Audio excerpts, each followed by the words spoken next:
Hello' everyone, এয়া হৈছে টেঙা শাক, কিন্তু এয়া মেষ্টা টেঙা নহয়। এয়া টেঙা শাক মোক বৌয়ে ঘৰৰ পৰা দি গৈছিলে, বৌহঁতৰ ঘৰতে আছিলে। এয়া টেঙা শাকটোৰ মই নামটো পাহৰিলোঁ, আপোনালোকে জানে যদি জনাই দিবচোন। এইখিনি মই ভালদৰে ধুই মেলি কাটি লৈছোঁ। আজি ভাবিলোঁ এয়াৰে চব্জি এটা বনাওঁ। লগতে এয়া মই দুটা লোকেল কণী বইল কৰি লৈছোঁ, কাৰণ আমি দুজনী মানুহ, সেইটো কাৰণে দুটাই কণী লৈ লৈছোঁ। এয়া লগত লৈছোঁ আলুটো আপোনালোকৰ ইচ্ছা, দিবও পাৰে, নিদিলেও একো নাই, কিন্তু মই আলু কেইটামান লৈ লৈছোঁ সৰু সৰু। এইখিনি এতিয়া ধুনীয়াকৈ মই নিমখ আৰু হালধি দি কিনে সানি ল'ম। আলু আৰু কণীখিনি মই কাটা চামুচেৰে ফুটা ফুটা কৰি দিছিলোঁ, যাতে ভিতৰত নিমখ হালধিখিনি সোমাই যায় ভাজোঁতে আৰু খাবলৈ সোৱাদ হয়। সেনেকৈ মই কাটা চামুচেৰে ফুটাই ফুটাই দিছিলোঁ। ইচ্ছা কৰিলে কটাৰীৰে কাটিও দিব পাৰি, কিন্তু মই ফুটা ফুটা কৰিয়ে দি দিছিলোঁ। এতিয়া এইখিনি মই ৰঙচুৱা হোৱালৈ ভাজি লৈছোঁ। এয়া ভাজি লোৱা হৈ গ'ল।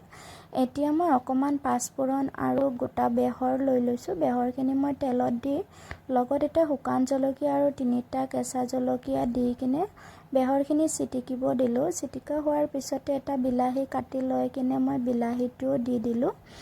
বিলাহীটো নিদিলেও বেয়া নালাগে খাবৰ কাৰণে, বিলাহীটো দিলে খাবলৈ আৰু বেছি টেষ্টি হয়। লগতে মই নিমখ আৰু হালধি দি বিলাহীখিনি অকণমান ঢাকনি লগাই 1 মিনিট সময় ভাজি ল'লোঁ। বিলাহীখিনি কোমলিব ধৰাতে মই কাটি থোৱা টেঙাৰ শাকখিনি দি মই এতিয়া অকণমান লৰাই চৰাই ভাজি ল'ম। একেবাৰে কম সময়তে শাকখিনি একেবাৰে গলি গৈ অকণমান হৈ যাব, চাবচোন। এয়া দেখিছেনে, মই লৰাই চৰাই অকণমান ঢাকনি লগাই দিছিলোঁ। এয়া দেখিছেনে, শাকখিনি মোটামুটি ভজা হৈয়ে গ'ল। এতিয়া মই ইয়াত পানী দিম। পানী গৰম পানীও ব্যৱহাৰ কৰিব পাৰে, ঠাণ্ডা পানীও ব্যৱহাৰ কৰিব পাৰে। মই ঠাণ্ডা পানীয়ে ব্যৱহাৰ কৰিছোঁ আৰু মই পানী অলপ বেছিকৈ দিছোঁ, যাতে উতলিলে আঞ্জাখন খাবৰ কাৰণে বেছি সোৱাদ হয় বাবে। ইয়াত ঢাকনি লগাই দিছিলোঁ। উতলিব ধৰাতে মই ভাজি থোৱা কণী আৰু আলুখিনি দি দিছোঁ। দি এতিয়া ঢাকনি লগাই মই মোটামুটি 10 মিনিট সময় উতলিব দিম।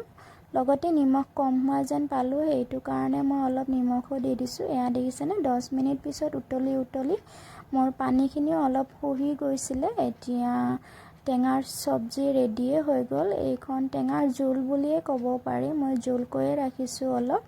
সঁচাকৈ কিমাননো আৰু সদায় মাছেদি খাব টেঙাৰ জোল। আজি এনেকৈ বনাই চালোঁ, সঁচাকৈ খাবলৈ বহুত বেছি সোৱাদ হৈছিলে। যদি আপোনালোকে এনেকৈ বনাই পোৱা নাই, এবাৰ বনাই চাব, খাই চাবচোন, বহুত সোৱাদ লাগে। যদি ৰেচিপিটো ভাল লাগিলে এটা লাইক কৰিব আৰু ভিডিঅ'টো শেষলৈ চোৱাৰ বাবে বহুত বহুত ধন্যবাদ।